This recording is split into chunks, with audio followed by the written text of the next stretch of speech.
Vereadora Andressa Marques. Obrigada, presidente. Então, conforme nós já havíamos nos manifestado anteriormente, a bancada do PCdoB vai votar favorável a esse projeto, né? Com todos os elementos aqui apresentados. Eu tenho orgulho de ser de Caxias, né? Tenho orgulho daquilo que a nossa cidade é referência, que uma das coisas é a agricultura familiar, é a marca de Caxias do Sul. E fico feliz porque, antes de estar aqui nesse espaço, achei que ia encontrar mais vereadores contra o investimento público. Vereadores a favor do Estado mínimo. Chego aqui e vejo que muitos são a favor do investimento público em áreas importantes. Fico feliz porque eu nunca defendi o neoliberalismo, o Estado mínimo, e não é agora que eu vou defender.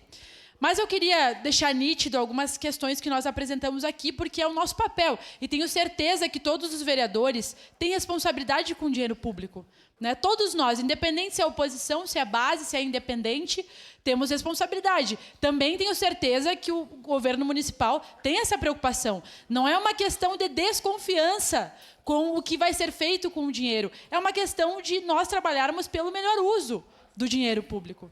Porque a população nos cobra. E a população nos cobra com razão, gente. Nós estamos aqui para representar o povo, todo o povo.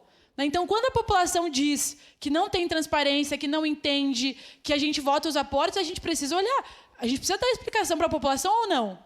Não só preocupada com o voto, não é isso. É com a nossa responsabilidade com o poder público. Porque, vou trazer um exemplo aqui. Os artistas locais que foram contratados para a Festa da Uva, por exemplo, não tinham recebido os valores. Nem todos receberam os valores da Festa da Uva. Então, se tem aporte, né, nós precisamos verificar o que está sendo feito. E aí, se não há, o vereador Rafael Bueno fez uma chamada aqui para os vereadores da base. Se não há diálogo nem entre os vereadores da base, imaginem com a gente, imaginem com a população.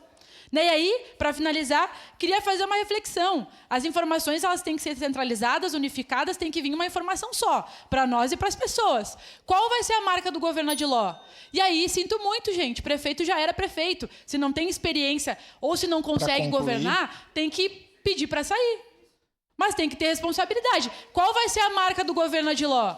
Espero que seja uma marca positiva, porque se for uma marca negativa, não vou ficar feliz por ser da oposição. É a cidade que vai perder. Então, espero, para concluir, que a marca do governo Adiló seja algo positivo para a cidade, não desorganização e toda essa confusão que a gente está vendo que está criando aqui com a Câmara. Obrigada.